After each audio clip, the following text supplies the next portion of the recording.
Hi friends, welcome back to the Project Return Online Classroom. I'm Miss Celia, and today I'm sitting outside because I figured we could use a nice change of scenery for once. And also, you'll notice I'm wearing my Mike Wazowski Halloween costume. That is because Halloween is coming up. Halloween is Saturday, October 31st this year. So I figured we'd do a nice little video about what is Halloween and where did the customs and traditions come from. Now, Halloween for us is a time to celebrate, get up in costume, and eat as much candy and sweets as we possibly can. But there is a long-rooted history of Halloween and its customs that span over many regions, over hundreds and hundreds of years, and many different religions. The word Halloween translates to Saints' Evening and comes from the Scottish term All Hallows' Eve, which we'll talk about a little bit later.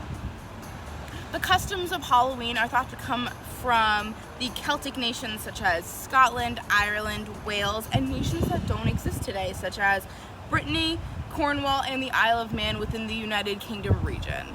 Although these nations were Christian, they were originally pagan before their Christian influence came over. So these holidays and these traditions are kind of a combination of pagan ritual and Christian influence. The pagan holiday of Samhain is the original Halloween. This was celebrated on October 31st to celebrate the end of the harvest season and the beginning of winter, which is known as the darker half of the year.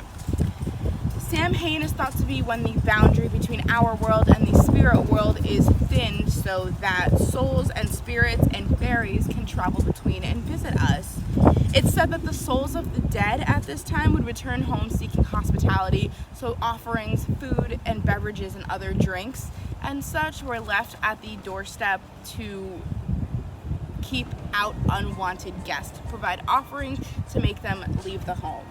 This may be why we offer Halloween candy on Halloween. In Ireland, Scotland, Wales, and the Isle of Man, the Samhain festival included a tradition that was called mumming. And mumming is where people would dress up in costume and visit house to house, usually singing in exchange for food. We're not really sure why people at this time participated in mumming, but there are a few theories. It may be because they're impersonating the souls of the dead and receiving gifts on their behalf, or they believe they're protecting themselves by dressing up as something other than a human. So we're not really sure why this took place, but we do know that it possibly could be why we dress up on Halloween in the first place. Christians for hundreds of years celebrated a holiday called All Hallow Tide around this time as well, which is a time for honoring and praying for the souls that are yet to reach heaven. So this is where our Christian influence is going to come in. It was customary for those with public authority at this time to wear all black and parade through the streets ringing bells. Christians would also bake a pastry that was called a soul cake, and the poor people of the town, often the children of poor people of the town, would go door to door during this holiday and collect soul cakes in exchange for praying for their loved ones dead. This is thought maybe to be why we trick or treat. They're going door to door to receive an offering. They would also hollow out turnips and create lanterns resembling a jack-o'-lantern that would represent the souls of the dead, and the light of the jack-o'-lantern would be said to be leading the souls back to their homes on earth. Halloween was not spread until pretty recently.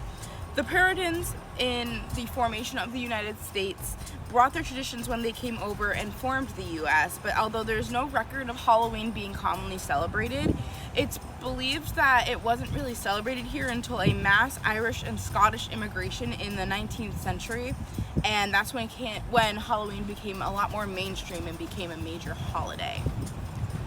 Today's traditions vary a little bit from their original ones. We're wearing costumes and trick-or-treating, or people even dress up their pets. I like to dress up my cats. Games like apple bobbing or participating in haunted mazes, cornfields, decorating our homes, and eating lots of food such as candy, caramel apples, candy corn, roasted pumpkin seeds, and pumpkin pies are staples for the Halloween season. No matter how you celebrate Halloween, I hope you are safe and happy and with loved ones, and you're having a safe and healthy Halloween this year. Thank you so much for joining me on the Project Return Online Classroom. I hope I taught you a little bit about Halloween, and I will see you in the next video. Bye.